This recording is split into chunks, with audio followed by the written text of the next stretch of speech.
name is George. You probably know my sister Goldilocks.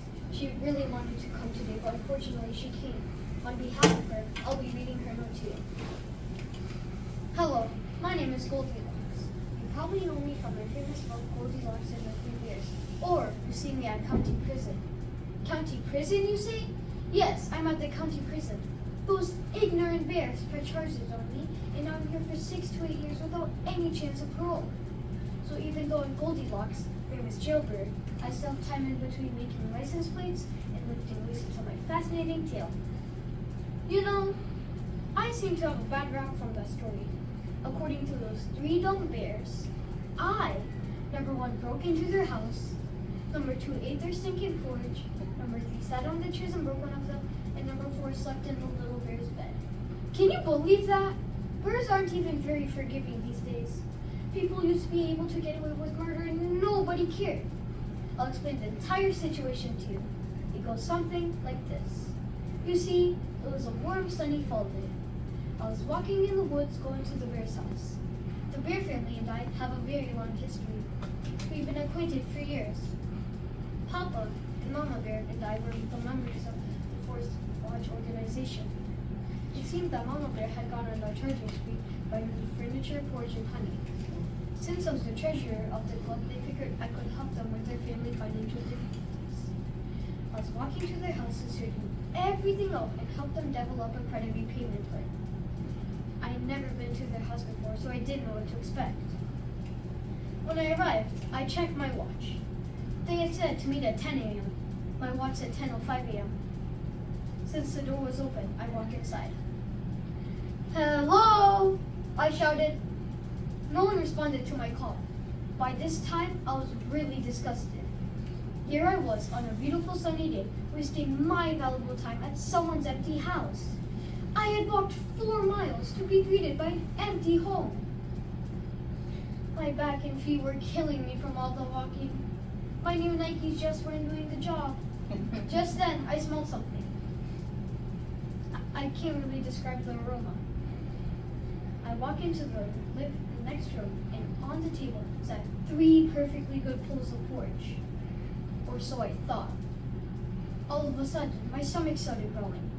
I realized I hadn't eaten breakfast the entire day. Perfect timing. I sat over to the table in front of the first bowl of porridge. I figured it was Papa Bear's porridge, since it was the biggest bowl. I grabbed a spoonful of porridge to my mouth. It was scalding hot. I jumped up and fanned my tongue rapidly.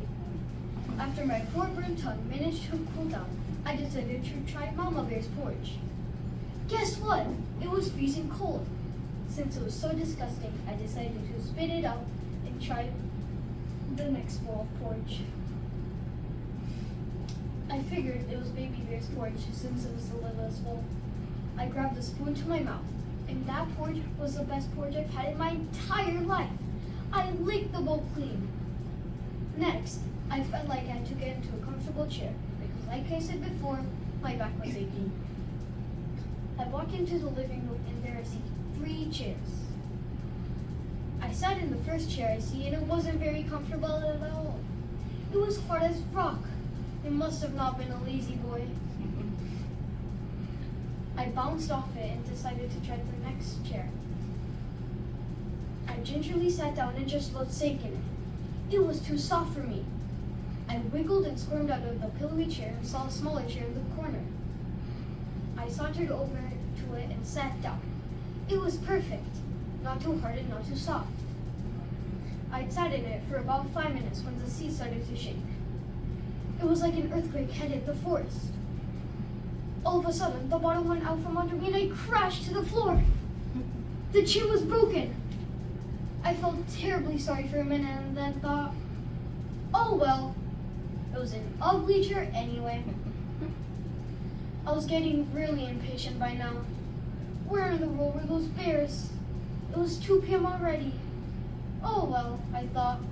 I really wanted to explore some more. Out of the corner of my right eye, I see a stairwell. I trotted up the stairs and there I see 3 beds. I was getting really tired by now. It must have been time for my nap. I jumped into the first bed I see and just about broke all of my bones. The bed was so hard I couldn't even think about how a bear could sleep in a bed like that. It wasn't a seemly posturepedic, let me tell you. I decided to try the bed, and just like the chair, I sank in it. I wasn't going to sleep in any old bed, so I tried the third bed. It was so comfortable. I snuggled up under the covers and dozed off. Shh, shh. And that is exactly how the three bears found me, snoring away in dreamland. Figuring they could get money off of the damages out of this case, they called the police and reported me. At the trials, the judge was the bear's second cousin. Guess we don't go on this case. The bear family wanted reimbursements for all the broken furniture and all the food that I ate. Turns out, the porridge I ate was an Italian porridge seasoned with the finest spices in the world, which was considered a delicacy. As for the chair I broke, it was an antique collector's item their ancestors got over 100 years ago, and it was made in Peru with 14-karat gold. Unfortunately, I was found guilty on the charges of breaking and entering, criminal damages, vandalism, and just plain making myself at home. The stuck-up little bear family made the most out of my predicament. After appearing on Geraldo and Oprah, they sold the rights of my story to NBC for a TV miniseries with Madonna playing my part. Today, the three bears live in a mansion in Beverly Hills and drive a Ferrari, while I'm in the slimmer and the warden is yelling, "It's time for bed!" What do you think? Am I guilty or innocent? You decide. Thank you for listening to my sister Goldilocks' letter. That was great. I love it. I have to say, proud.